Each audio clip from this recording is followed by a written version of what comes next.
guaranteed to be able to have meetings because nobody else wants to have a meeting at this time in the morning. But if Representative Williams will open us with a prayer, you number 24. Yes, ma'am. Thank you, Madam Chair. If you will, let's pause for a moment of prayer. Our kind and gracious God in heaven, Lord, as we gather here today to do our work, Lord, we just also ask that at the end of the day, Lord, that it would be your work as well. Lord, for the natural resources, for the environment that you have entrusted us with, we acknowledge that we are but short-term stewards and caretakers of that, Lord, and it is up to us to leave it better than we found it. So, Lord, as we gather, we just ask that everything that is said and done here today would be pleasing to you and in furtherance of your kingdom. For us in Jesus' name we pray. Amen. Thank you. We have a great morning program scheduled for us with Mark Williams, who heads up DNR, and then several divisions under DNR. But before we get to that, we have just a few things we need to do. First of all, just turn off any electronic device or put it on mute. And then the second thing, we need to constitute our rules before we begin, and you'll find that in your folders. There's one change to the rules. Our quorum used to be 8. We've dropped it to 7 because we're 5 fewer members this year on our committee. So take a minute and just look over it. So there's no difference between this and last year except for the quorum number. And at the right time, I'll entertain a motion.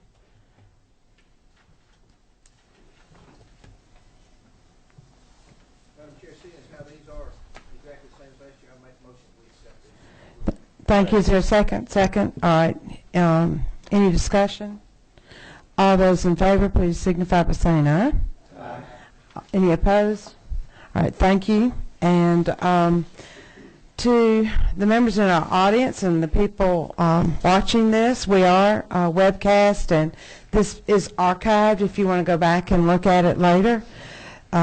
Let's start off by having our committee introduce itself to you. We are new. This is a new year for us, so we'll start. Number 25, is that, let's see, Representative members, if you'll start, 29, okay. Well, thank you, Madam Chair. I'm Chad Nimmer, representing District 178 in Southeast Georgia, which contains Pierce, Brantley, Wayne, and Appling counties. Thank you.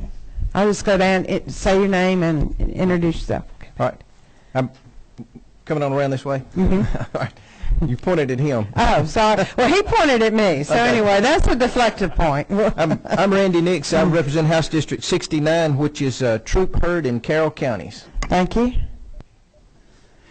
Brooks Coleman, represent District 97, which is Duluth, Suwanee, and Sugar Hill. It's my 20th year on the retirement committee, and I'm ready to retire. I'm ready to retire from the Natural Resource Committee. Enjoy it. Thank you, Mr. Chairman.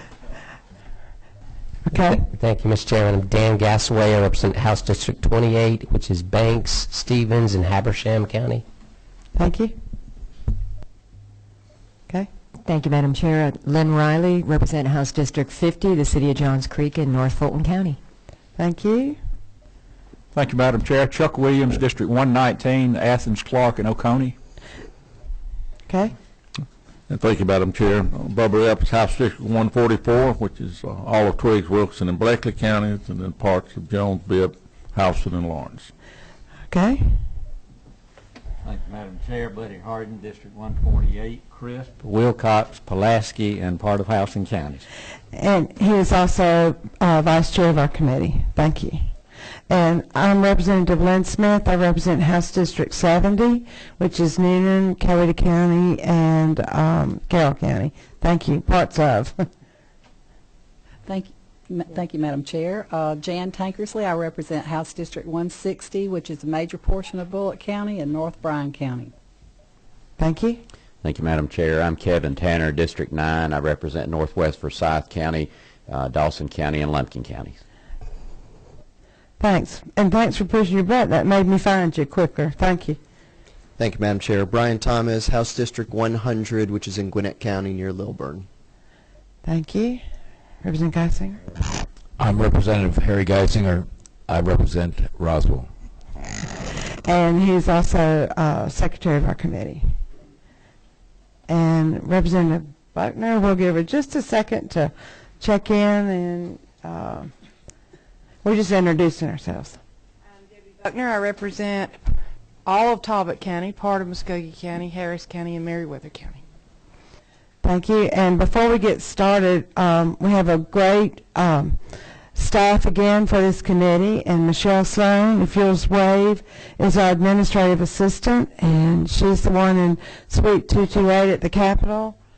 And why don't you stand up? They're looking for you. Just stand up and wave. And she makes the committee work, so we all need to know her. Buck, right here on my left, is our policy analyst, and then Amber Painter is our intern. Amber, if you'll stand so they can see you. Thank you.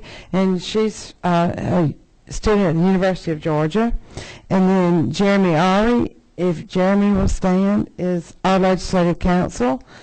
And then we have, for the first time, a legal extern, and our extern is from Emory University. He's a second-year law student, and his name is Romel Cadet, but he's not here every day. He's just when his coursework and all allows him to be here. So that is our committee. It's grown in size, our staff, and it's grown in size, but they're excellent workers, so glad to have them on board. Now, to Chairman Williams, you're going to start us off your what witness do, Mike? Okay. All right, I'll go ahead and just turn it over to you. You've got your division people, and just call them as they come up and introduce them. And again, this is available to us on the internet. Once we're through, we're going to learn a lot of valuable information about our committee. And real quick, before you start, Representative Gardner, number 11, if you'll just introduce yourself. I'm Representative Pat Gardner from District 57 in Atlanta, and the commissioner lives in my district. And with that, Commissioner? Thank you, Madam Chair, and members of the committee, and welcome to the new members of the committee. I am a proud former member of this committee. Used to represent District 178, turned it over to the able hands of Floor Leader Nimmer. This committee does real important work. As you'll find with these presentations today, that like this committee, DNR, there's not hardly when a Georgian wakes up from the sun up to sundown that this committee doesn't affect part of their life as our agency does. Our depth is very wide and broad. And I want to start off by introducing some of my senior staff that are here with us today, because you'll see their faces throughout the session, sometimes testifying in committee and other places. I'll first start with Deputy Commissioner. A lot of you may have known him as Colonel Homer Bryson. He was in charge of our law enforcement section for many years. But Homer, if you'll stand, and so they'll know who you are. And then I have also Lauren Curry, who is in charge of DNR Communications and Legislative Affairs. Lauren, would you? You can stand. I stood. Okay. And we've given each one of you, if you'll look at your desk, you're going to hear a lot of information today. I would ask that you just pay attention, listen to the speakers. There's a lot of stuff that you can take home in these folders, and then certainly call us back if you have any questions, or if you have some constituent concerns. That's what we're here for.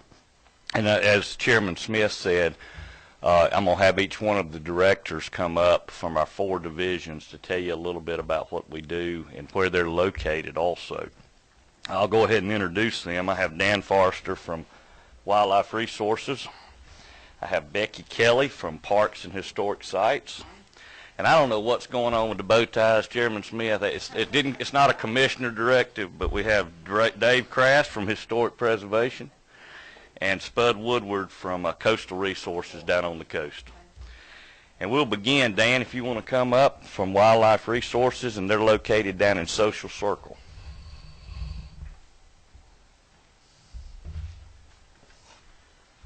Thank you, Commissioner. Thank you, Madam Chair. It's a pleasure for me to be here.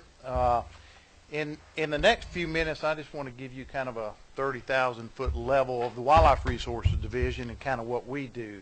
To help do that, you will find a couple of things in your folders. One of the things I'm going to be talking from is this Wildlife Resources Division WRD fact sheet. It's got front and back, and it's kind of a one-page summary that we've put together that really is going to cover much of the stuff, perhaps in more detail than what I'm going to mention. But simply put, the mission of the Wildlife Resources Division is we are responsible for managing, protecting, and enforcing laws with freshwater fisheries and all wildlife, including those species hunted and not hunted. We also have an education mission. We manage the state's hunter education program as well as the boater education program. And we also are involved with a lot of the RESAs regarding natural resource education. What I want to do is talk just a minute about the facilities, because like the Commissioner said, there's not very many districts that we don't have a significant presence with some of our facilities that are scattered across the state. In total, we operate 110 wildlife management areas. That encompasses about 1 million acres of land under our jurisdiction. Not all of it owned. Some of it is through long-term and short-term leases with folks like Georgia Power Company, Corps of Engineers, U.S. Forest Service. We own almost 400,000 acres, though, that we manage for public recreation. We've got 10 public fishing areas that represent about 2,200 acres of water that's open for public fishing that are managed to a great extent and provide some high-quality fishing for our public. We also have 10 fish hatcheries, which we raise a lot of fish for public water stocking, including the very popular trout program. Those of you are intimately familiar with that are in North Georgia. I see there are 7 regional education centers. We operate a variety of shooting ranges across the state. So we've got a lot of facilities that we manage. Essentially, we're broken up into 4 major units, if you will: our game management program, our fisheries management program, our law enforcement, and our non-game program. And want to focus just a little bit on budget for a minute.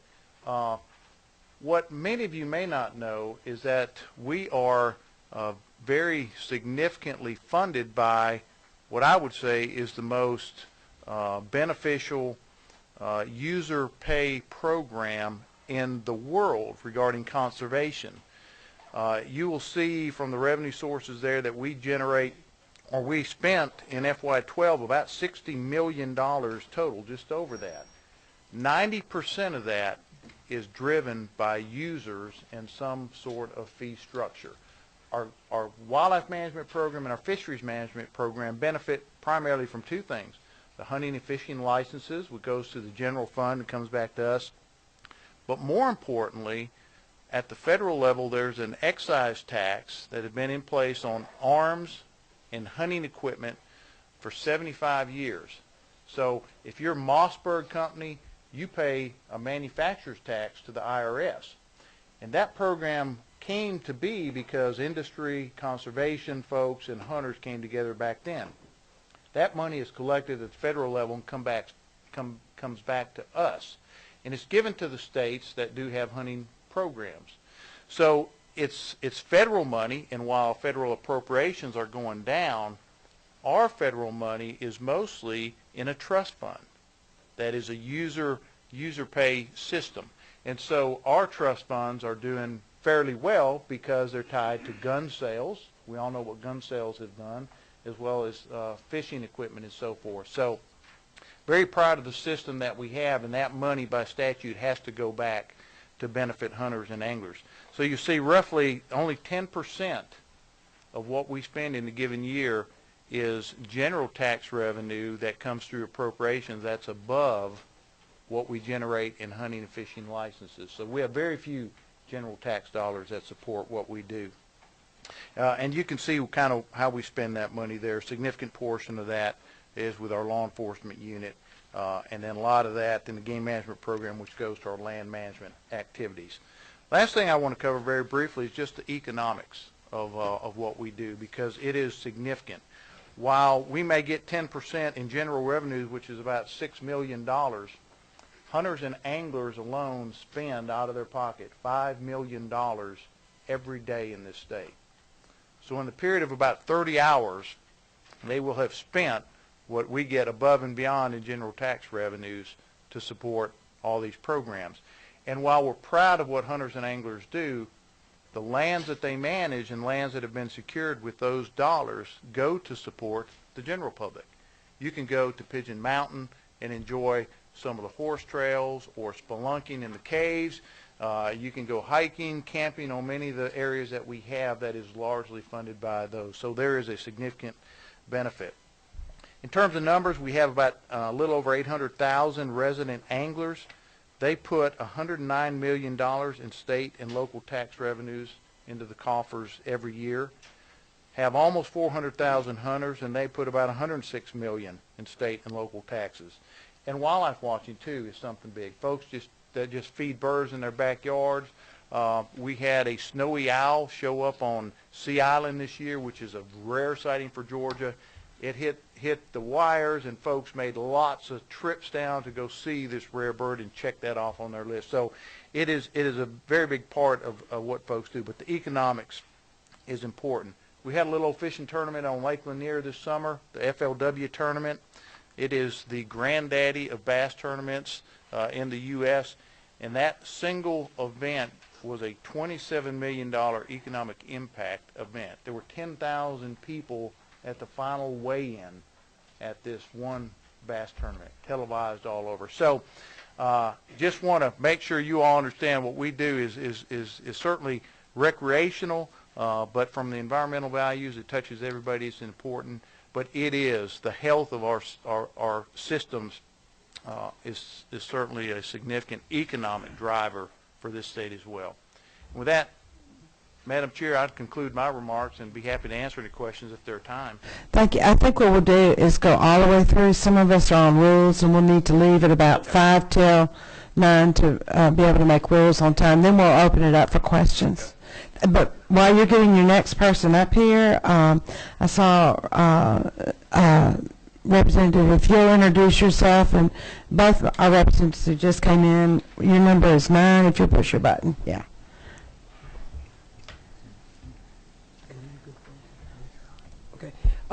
My name is Abel Mabel Thomas, and I represent Atlanta, Fulton County. Thank you. Josh Clark, District 98, Gwinnett County, Sugar Hill, Beaufort, Lake Lanier. Proud of that tournament. Thank you. Did you fish? Yes, I do fish. And I was there at the weigh-in. And then Romel, if you'll stand up. Romel is our extern from Emory, and so his job as second-year law student is to figure out what in the world we do to create the stuff he's got to research. So, thank you. And go ahead, Commissioner. Okay. Good morning, Madam Chair and Committee. My name is Becky Kelly, and I'm the Director of Georgia State Parks, Recreation, and Historic Sites Division. Excuse me. We have 3 primary roles. First is to run a state park system, and I'll talk a little bit about that in just a moment, and there are a number of materials in your packet about that. We also are responsible for 2 policy documents for the state of Georgia. One is the statewide comprehensive outdoor recreation plan, which sets outdoor recreation policy for the state that affects our cities, our counties, our state, as well as our federal outdoor recreation partners. So we will be working starting later this year to update that 5-year document through the year 2020. So we'll have an opportunity to have a statewide conversation about where we are as a state in our outdoor recreation service delivery, our needs, our trends, and the direction that we want to go as a state moving forward. So you'll be hearing more about that as we move through that process. We also administer 2 federal funds to the state, cities, and counties, the Land and Water Conservation Fund and the Recreation Trail Program. And many of your local jurisdictions apply for those funds every year. They are a part of the federal discussion about budget, so we are uncertain about the direction of those, but those are critically important assets to our, particularly to our local communities, and we know that many of you have issues that allow those funds to rehabilitate your parks and recreation areas, acquire space for greenways and trails and parks, and then also provide important outdoor recreation for healthy lifestyles right at home. The biggest part of what we do, of course, is the administration of the state park system, and there's a brand new brochure in your package. We have a complement of 46 state parks. 3 historic parks and then 15 historic sites. We have a number of amenities that are included in those, ranging from campgrounds and cottages and lodges and golf courses and archery ranges. We try to provide assets that are important to people's engagement in nature in positive ways, as well as providing outdoor opportunities for our family and our guests.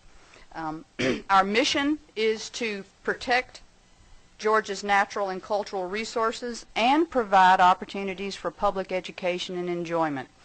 When I started with the state in 2002, the rate that we had with state funds and self-generated funds for the provision of all of this for a state park system was at about 54%. Our budget was 54% state funds and about the same with our self-generated funds. We have almost no federal funds associated with the operation of our state park system.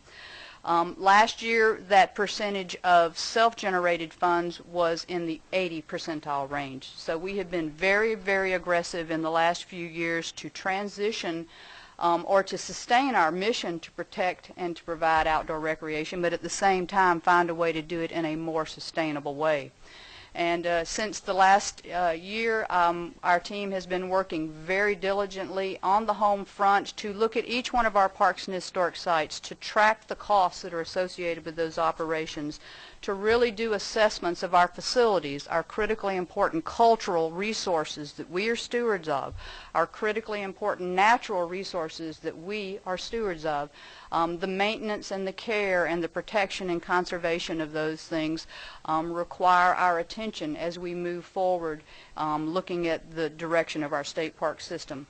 At the same time, we're looking at ways to invite people that are unfamiliar with our state park system. Our state is very diverse, and we want to make sure that we are not only retaining the people that know about us, but recruiting new people in our metropolitan areas, in areas where it's important to the economic stability of their communities for their parks to be vibrant parts of that community. So there's a lot of conversation going on, and I want to let you know that if you have a state park or a historic site in your community, my staff will be engaging a public conversation with your community over the next several months to present what we've been looking at over the last 2 years, those assessments of where we are, those assessments of where our needs are from a maintenance and repair, as well as where we might be able to make investments in the future to generate more support of our state parks so that we can look at that percentile of state support even to a different degree. So we're a very dynamic process right now.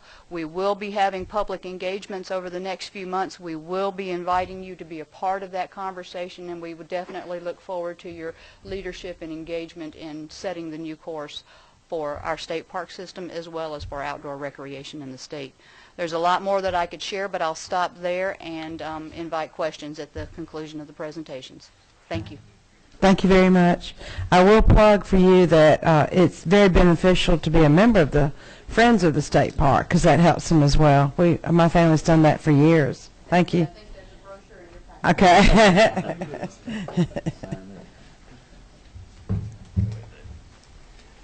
Morning, Madam Chair. Thank you, Commissioner. My name is Dave Crass. I've worked for DNR for about 15 years now and been privileged to lead the Historic Preservation Division for about the last 3.5 years.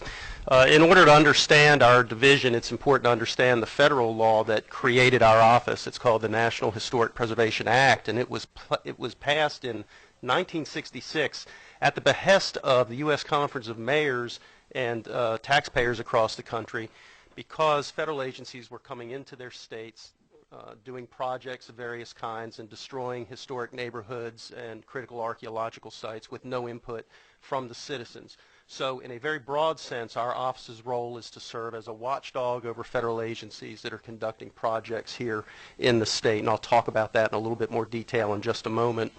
Broadly speaking, our responsibilities fall into 2 broad categories. Community stabilization and economic development is one of them, and helping take care of the resources that we are stewards of under DNR management is the other. In the area of economic development, there are a couple of programs I just want to touch briefly on. We administer tax incentive programs, both state and federal, for the rehabilitation of historic landmark buildings. This is one of our most popular and most successful programs. It leverages private capital throughout the state to bring old derelict buildings back into productive service. Those projects themselves are jobs creators. For about every $1 million in output rehabbing an old building, you generate about 18 jobs.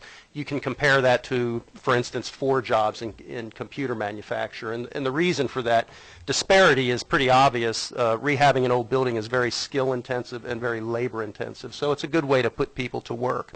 But once those buildings are rehabbed, they perform as sort of economic activity generators themselves. A great example of this is over in Newton County, a place called Porterdale. It was a little mill village that was largely dead by the 1990s. The mills had closed.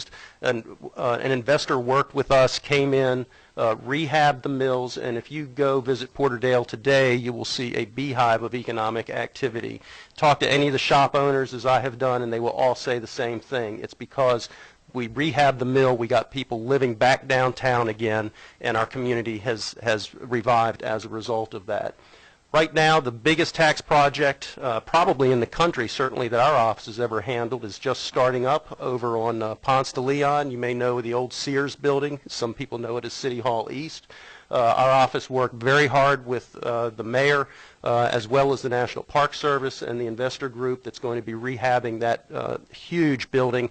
And I fully expect that the economic benefits to the old Fourth Ward area will be every bit as good as they were in Porterdale. We also administer a program called the Certified Local Government, or CLG program. This is a partnership between the National Park Service, our office, and local communities. Currently, Georgia is a national leader in the CLG program. We have 83 communities now that are designated as CLGs. And to be a CLG, your community has to pass a preservation ordinance and have a preservation commission to administer that ordinance.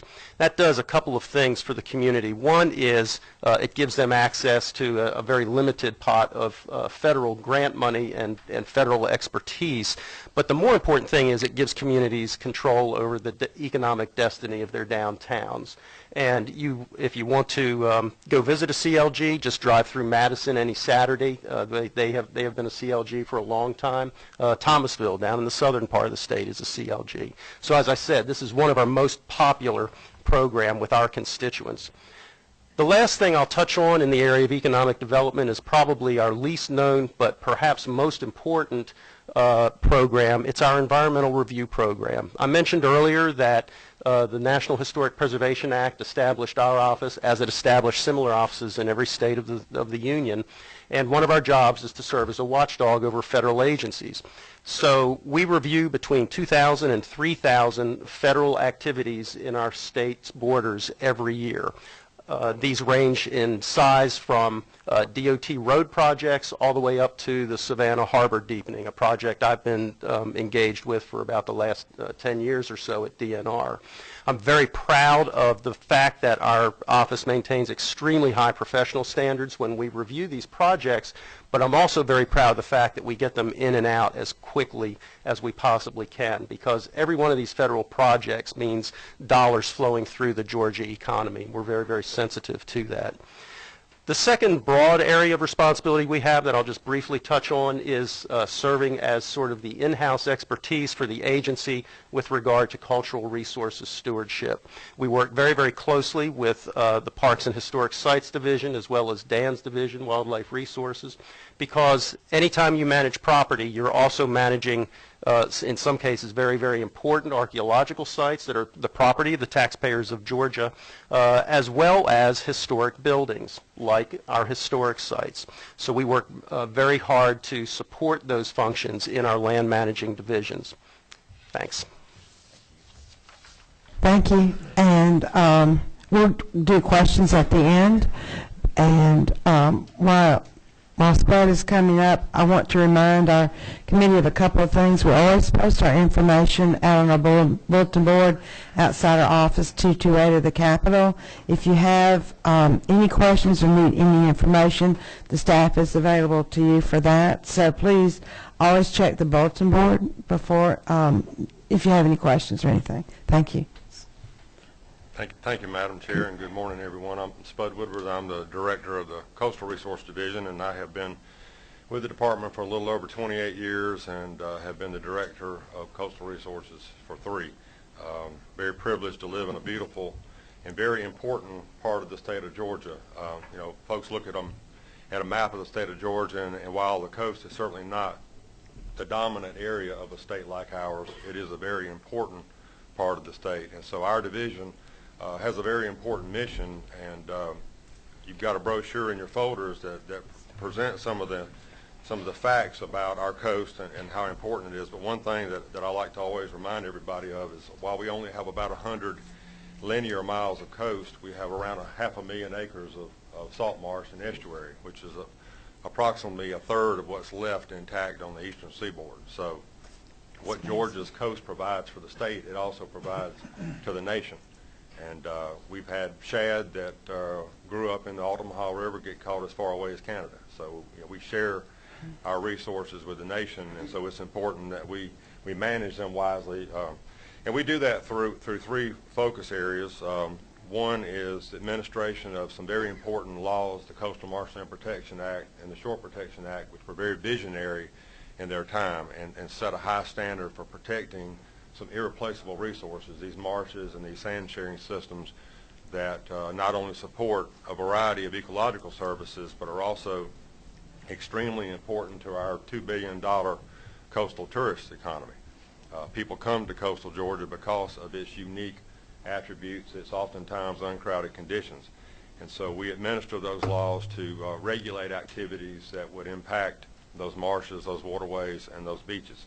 We also act on behalf of the governor to authorize individuals to use those areas through the revocable license process.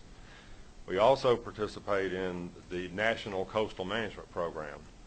As I mentioned, you know, our coasts are not in isolation from each other. We share resources, we share challenges and issues, and there is a National Coastal Zone Management Program which is funded by Congress through NOAA, and we participate in that program. And we do several activities through that program, ranging from dispersing approximately $1 million a year in coastal incentive grants that go to local communities, academic institutions to address issues that are extremely important to us, wisely and prudently managing our coastal resources. One area that we have focused on in the last few years is coastal hazards, and I think Hurricane Sandy brought it into stark relief of what can happen when that storm that you think you're always going to miss finally catches up with you. And coastal Georgia has been very fortunate. We have dodged the bullet for many, many, many years, and we've not had a Katrina or a Sandy or a Hugo, and that sometimes has a tendency to breed complacency in our local communities. The state and the federal government have typically expended vast amounts of energy and resources to prepare to get people out of harm's way in the front of a disaster, but what we typically don't do is a very good job of what happens when the disaster strikes and how do you do a long-term recovery. And one of the things that we're doing through our coastal management program is a partnership with the Georgia Emergency Management Agency to develop a plan that will not only apply to the state but the coast and the state to help communities deal with like what just happened in Adairsville. How do you rebuild in a way that is sustainable, that protects the cultural and natural resources? So we're actively involved in that. We also have a marine fisheries management group. As Dan said, Wildlife Resource Division is responsible for managing the state's freshwater fisheries. We're responsible for managing the seafood industry and saltwater fishing. And saltwater fishing, recreational fishing, has grown considerably in the last few years as better equipment is available and people have become more interested. And the saltwater recreational fishing part of the equation is generating about $500 million of economic impact to the state, and that's putting around $20 million of state and local tax revenues into the coffers. So, you know, fishermen spend a lot of money. I mean, I can attest to that personally. And, so it's a very important economic engine and something that's worth protecting and sustaining. And one thing that I think is important to recognize is when you become known as a good fishing destination, people will travel to your state. They will bring money into your state. So it's a very sound and sustainable part of your economic portfolio. Commercial fishing to produce our seafood, primarily shrimp and blue crabs, continues to survive in a challenging environment of globalization of food production. They're diversifying, and this year we actually, by virtue of action taken by the legislature last year, are now officially managing the commercial harvest of jellyfish as a bona fide fishery. We managed it as an experimental fishery for several years, and now it's a legitimate managed fishery under the Commissioner's authority. In fact, he just recently signed an administrative order to open waters to the harvest of jellyfish. Thank heavens. You're probably going, what the heck are people doing with jellyfish? Well, jellyfish are actually processed in a facility in McIntosh County and packed into buckets, put on pallets, shipped out of the port of Savannah to Asia, where they are rendered into a food item. And if you're interested in trying some, I can make some available to you. We'll make a special trip for that. Maybe we can combine that with the peanut day. We can have peanut butter and jellyfish day. Yeah. But it's a testimony to the resiliency of these fishermen, that they're looking for new and innovative things to do to try to survive in a challenging world. A little bit about budgets. As Becky described, we've all gone through our share of state budget reductions, and one thing that's important to know about the Coastal Resource Division is that we're currently 67% federally funded, and a large portion of that, about 2/3 of it, is discretionary federal funds appropriated by Congress to federal agencies to pass through to the state of Georgia, some on a competitive basis, some on a non-competitive basis. So we obviously are keenly interested in what's happening in Washington, D.C. with sequestration and other actions. We have done what we can for belt tightening and to try to adapt to provide those most important services. But at the end of the day, we've got a thriving economy in this state that's dependent on healthy coastal resources, the ports of Savannah and Brunswick, and our division and the department is doing our part to make sure that we keep that healthy and sustainable. Thank you, and we will open up now for questions, and I'm trying to think of the posture to be in. We'll just go back and forth between the different division heads, or we can just focus on one division. Why don't we do that? Let's just start with Spud. We'll do it that way. And I have, all right, so I have 28 was, let me get my numbers down, so 11. Okay, so we're going to start with 28. If you'll introduce yourself again and then ask your question. Okay, thank you, Madam Chair. Randy Nix, House District 69. This is directed to the entire department. I want to commend y'all on doing what I think is a great job. The commissioner, the leadership. My wife and I love the state parks. I've talked to Becky many times, and I think y'all have done a tremendous job of doing a lot more with a lot less, and I want to commend you for that. And I think anybody who uses the parks, Chad and I were talking about that, would echo that. Question I wanted to ask really was it to Becky. So do you want me to hold on that? I wanted to. I'll be glad to relinquish my We're good. Yeah. Bud, Okay. you're on the hot seat. Now come on. I just wanted to ask you how your contracting out services, especially at Unicoi. I love to go to Unicoi, and I know that has happened. I was up there a couple of weeks ago. Was extremely impressed with the attitude of the employees. They seem to have bought into it very well, and just wanted to see how that's going and what kind of the plans are there. And I'm sure it'll be done in other areas, but I was very impressed with how it seemed to be going in the short time they had made the change. Well, thank you, Representative. And yes, one of the transitions that we have made to change our business model is to work with a third-party operator at our lodge operations at Unicoi State Park and Amicalola Falls State Park. We're partnering with the North Georgia Mountain Authority and working with the same provider, third-party operator that is also at Brasstown and the resort at Lake Blackshear. So we have symmetry in bringing that group into advocating, marketing, and operating our facilities. The transitions occurred this last fall with Unicoi going over to their operation in November and Amicalola following immediately in December. It's going well. Thank you for asking. You know, there have been a lot of transitions, but everyone is settled in. We have an exciting opportunity before us to bring new energy to those flagship amenities in our park system. You may not know that Unicoi was created as an experiment to bring forth new ways for people to engage in outdoor recreation. Not everyone wants to sleep on a pallet on the ground.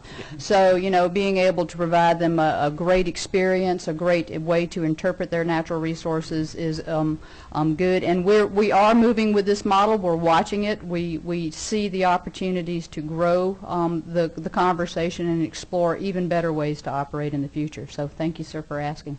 Thank you. We'll go to our next question, but before we do, I want to get another couple of announcements in. There's an information sheet in your folder. Just fill it out and leave it in your folder for us. And next week, we'll be hearing from EPD. But our next question is number 27. Just introduce yourself again and ask your question. All right. Again, thank you for the fantastic job. And I want to tell you, I appreciate the channel on public broadcasting, the Travel Georgia and the trips down the river. I don't know who did that, but I want to go on one of those trips. I want to go. That is wonderful. He's already told me that 50 times. Okay. Yeah, we want to go, so y'all get ready. My question to Mr. Forster is about the wildlife. I hold a town hall meeting every Saturday, and I have two petitions for you about the baiting in North Georgia. And can you tell me, of course, the law, I understand y'all have a lot of flexibility in that, and everybody up there wants to bait, so I don't know. Tell me about that. The deer baiting, you know what I'm talking about. I'm familiar. I have two petitions for you. Josh and I have them. Well, let me, the history basically has been that has been a decision that this body has wrestled with. Right. And last year, the decision was made to allow baiting in the southern parts of the state. Right. So while we have some flexibility on the northern zone, southern zone, it's probably not appropriate for us to, by zones, now change what you all did in law. Okay? That really needs to be a debate that y'all are comfortable with. Otherwise, we're gonna find ourselves in conflict with not only the public but you. But I've been telling them it's not us, so you just changed. Well, we will help facilitate whatever way we can. What we have told this body in the past is the social science that we're very familiar with. Yes, sir. And I would simply say that probably the slight majority in North Georgia remain opposed to baiting. And the slight majority in South Georgia remain supportive of that.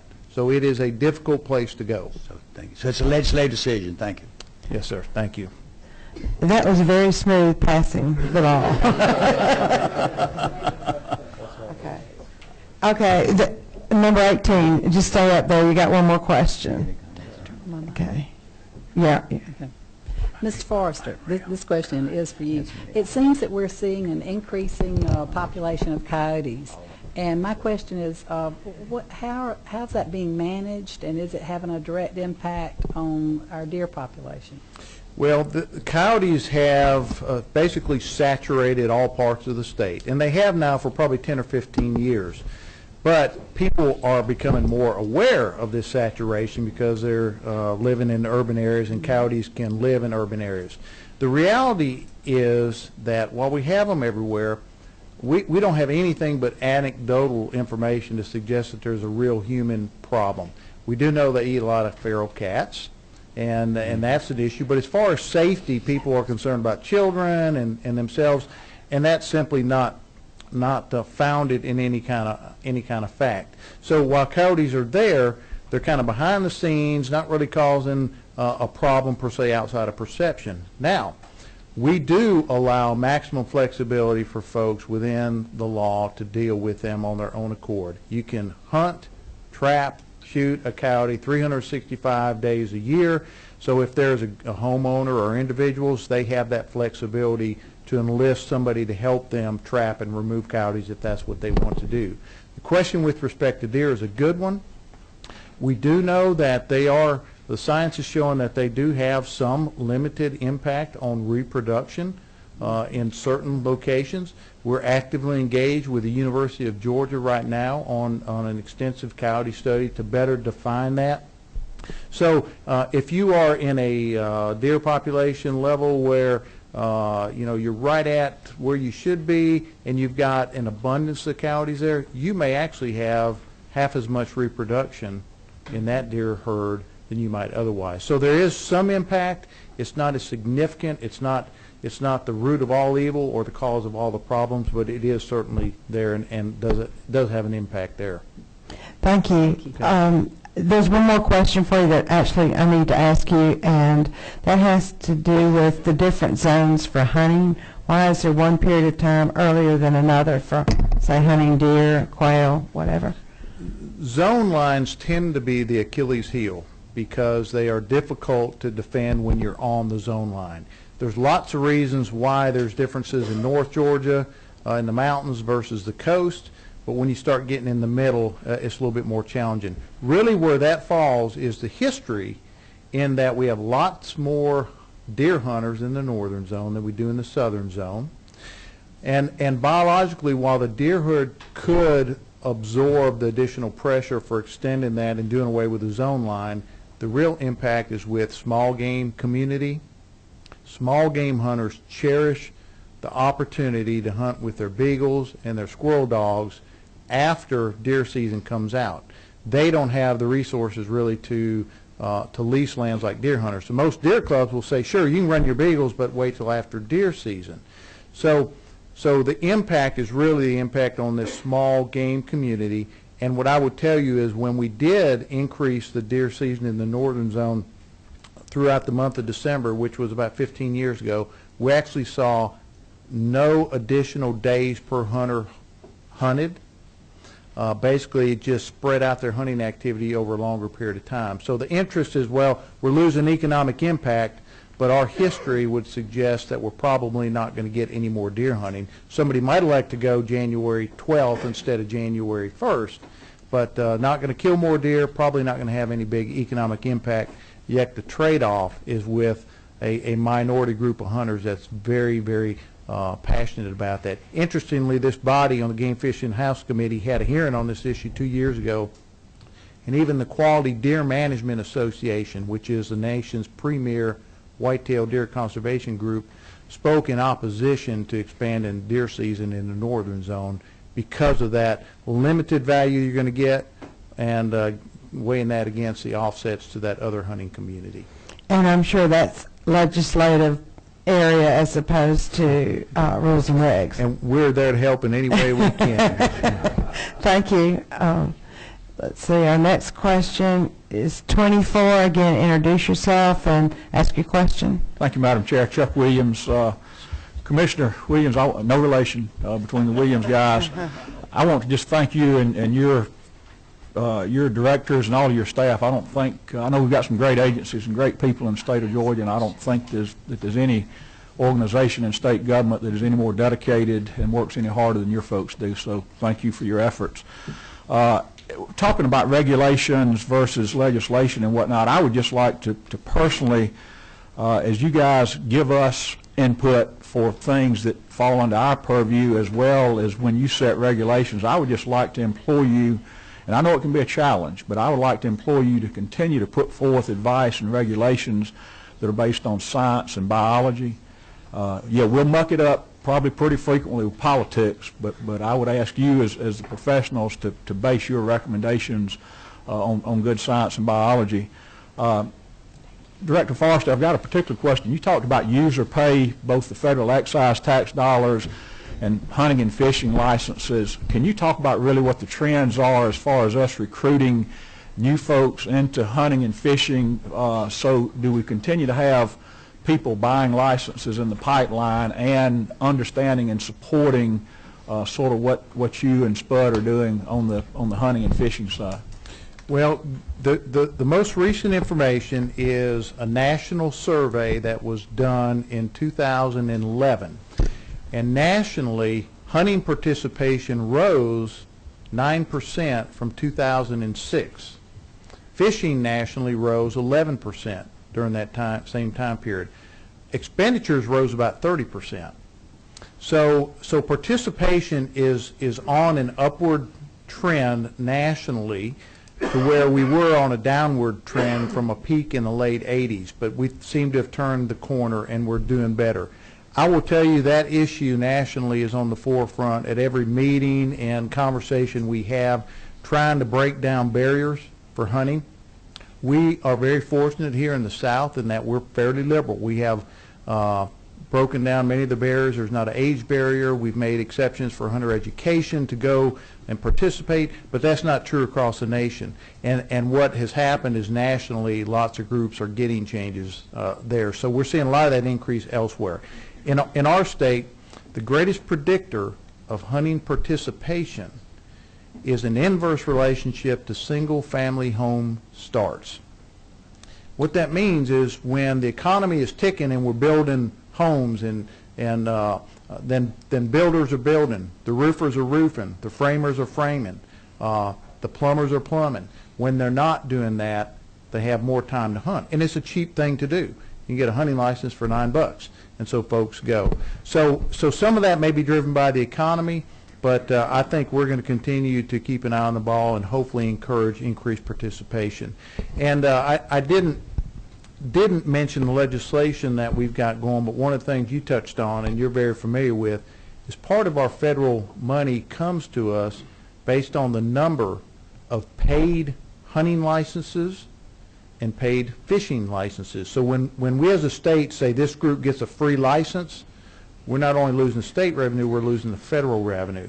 So we've got some interest in moving the shooting preserve bill forward this year, which essentially would eliminate the exemption that 100 of our commercial operations have in the state from having folks need to get a license when they come. That's mostly non-residents.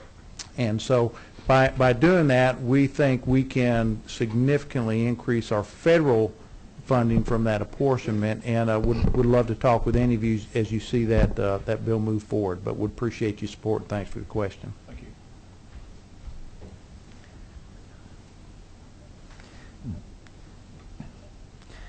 you. Mike, number 17, please state your name. And thank you. Representative Kevin Tanner, District 9. I echo what's already been said. Already being new to this, I reached out to your department several times, and Deputy Commissioner Bryson's been very responsive in helping me and contacting some citizens for me. But one of the things I talked to him about, I'd like to kind of see if you've got any thoughts on where you're going as an agency with this. But in North Georgia, and I know it's a problem in other parts of the state, feral hogs continue to be an issue on our national parks, in the federal lands in North Georgia, and they're coming down into our farmland and doing a lot of havoc to our corn fields, etc. What direction do you see, or what can we do as a state to address that problem?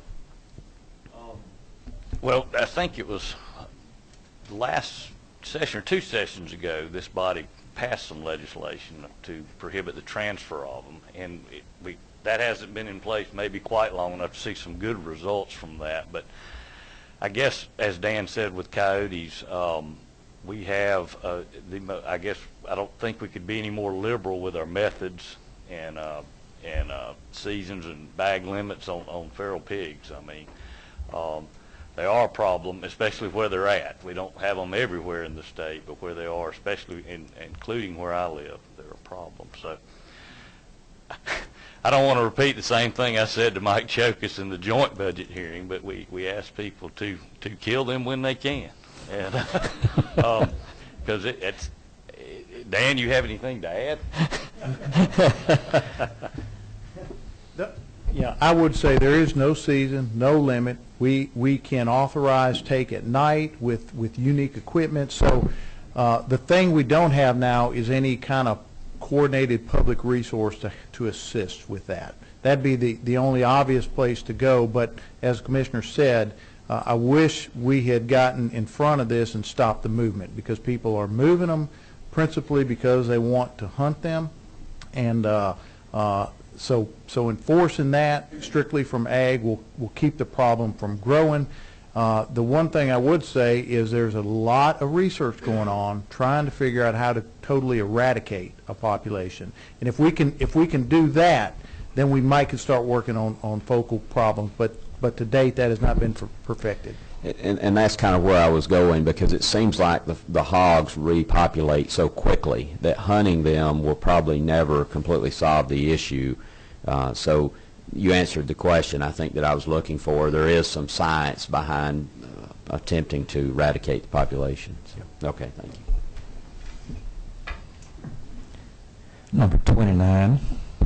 Thank you, Mr. Chairman. And not to be too repetitive, but to echo, and I'd be remiss not to take this opportunity. I appreciate the department for what y'all do across the gamut. One of the things I've grown to appreciate in the past few years being in this body is just the wide range and the scope of what all y'all handle, from historic preservation to the mountains down to the marshlands, and gained a deeper appreciation for y'all. And I'll give you a specific example about state parks. This past weekend, my family and I picnicked down at Laura Walker.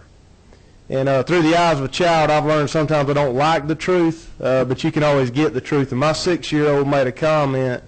She said, "Daddy, this place is clean." And I said, "Yeah, baby, it is." She said, "I love it." I said, "Well, that's good, Gracie." And she said, "Is it mine?" I said, "Not yet. You don't pay taxes." But I commend y'all very well. And then I have a request. Can we get a map of the state parks and historic sites with the least amount of cell coverage? Because the ones that I've been to with no cell coverage, such as Unicoi, the people seem to be a little more relaxed. And families actually talk. They don't sit there and look at a phone the entire time they're together. But I commend you. I appreciate everything y'all do with less. It seems like you're continuing from the feral hog problem to marshland issues. Y'all genuinely do more with less and do a great job, so thank you. 27. Yeah, Brooks Cohen, District 97 once again. One more question. The other day we had the group up here serving the seafood. It was very good, the wild shrimp and everything. We have a problem up here. I mean, I love your wild Georgia shrimp. I mean, it's fantastic. We have a hard time we get all this farm-raised chili, wherever, Taiwan. What is the process? I mean, is it available year-round? I know they freeze it. And what's happening to it? Are we shipping it out? Why can't we get it in our stores, or is it the stores that are not carrying it? Well, it's a little bit of all that it is a seasonal product, you know, unlike what's being farmed in foreign countries. And but they have perfected, you know, ways of preserving it and keeping the quality of it. So it's really about getting to the suppliers, to get to the wholesalers, to get to the consumer. And you know, the fact that about somewhere between 80 and 90% of the shrimp consumed in the country are being imported in. I mean, it's just such a dominating thing that a lot of your bigger, you know, purveyors of seafood are just depending on that because it's cheaper, easier to get, and they don't want to take the time to develop those relationships. We're producing about 3 million pounds of headed shrimp out of our fleet in Georgia, and you know, nationwide you multiply that over by a factor of probably 10 or 15. So there's a lot of shrimp. You know, the city of Atlanta could eat every shrimp that's landed in Georgia. It's just getting it here and getting it to the places where the customer can access it. And that continues to be a challenge, is that chain from the harvester to the buyer. Okay. Number 9. Thank you, Mr. Chairman. My question is related to historic preservation. And so I would like to ask Dr. Kress, my understanding is that there was some legislation that was passed in the last maybe 2 years that changed the tax credit. And so I guess I want to know a little bit about that, and then what's the highest amount of tax credits you can get on a building, and give me a little insight on that as well. Right.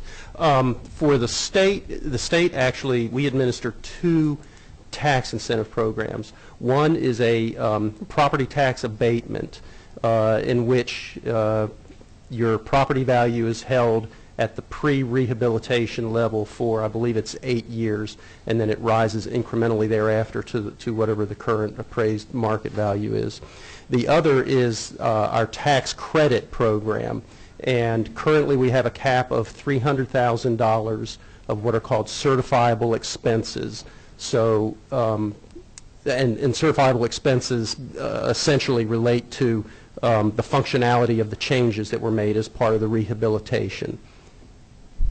The cap was raised, it was more than 2 years ago, and in fact I think it was before I took over as director, so I would say it was maybe about 4 or 5 years ago it was raised up to 300. There are similar tax incentive programs in several other states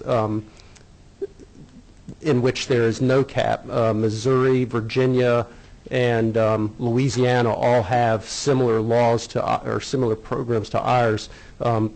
Highly effective, particularly for attracting investors in bigger projects, because right now, with that $300,000 cap, a typical project is going to, the max will be of $1.2 million, something like that, and after that, they're not really getting any further benefit from it. So is it, so in other words, if a person is doing a project such as that, they could be able to tap into the state tax credit. But then what about at the federal level? Is there a limit or cap at the federal level for tax credit? Yes. The federal program relates only to commercial buildings. Our state programs apply to both commercial and residential.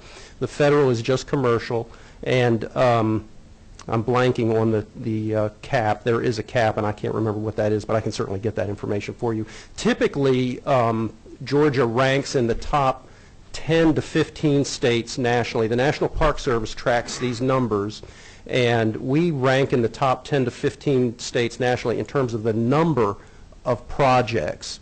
That's a very good thing. Where we fall way down the scale is in terms of the size of the projects, the amount of private capital that's being brought to bear, and that's because of that $300,000 cap. Okay, thank you very much.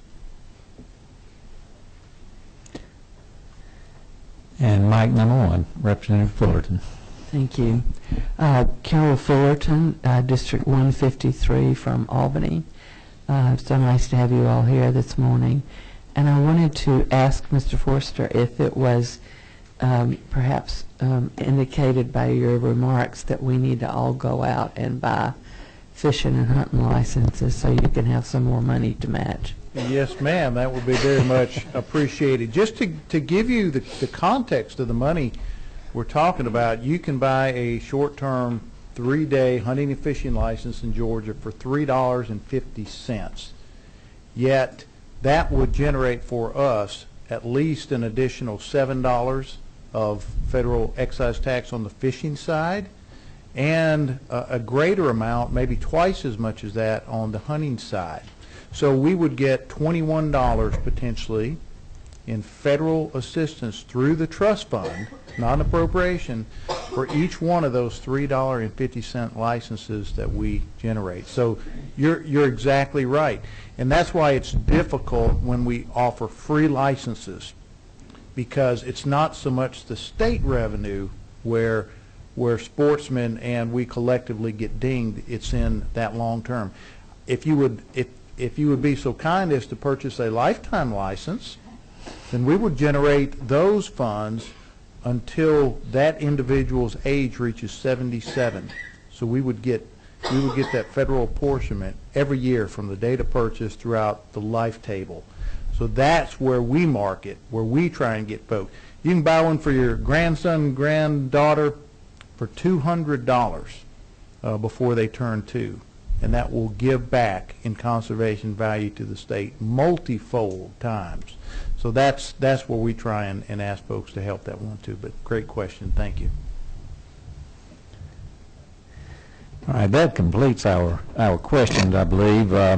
Got a couple of announcements. Before that, I want to thank Commissioner Williams and his entire staff. And these folks all hear from me a lot, because we've got a state park in my district that Becky Kelly hears from me. Dave Crass has helped me on several issues, and I've got a couple more. I don't always get the answer I want, but but they're very helpful and explain to me why maybe sometimes it isn't what I'd like to hear. And we also now need to mention that game fish and parks also handles legislation from the Department of Natural Resources. And another, I guess, I'm not sure, Commissioner Williams, division, EPD is a part of the Department of Natural Resources, and next week our committee meeting will feature EPD. And so with that, do we have other announcements, or if not, then I'd take a motion to adjourn. We are adjourned.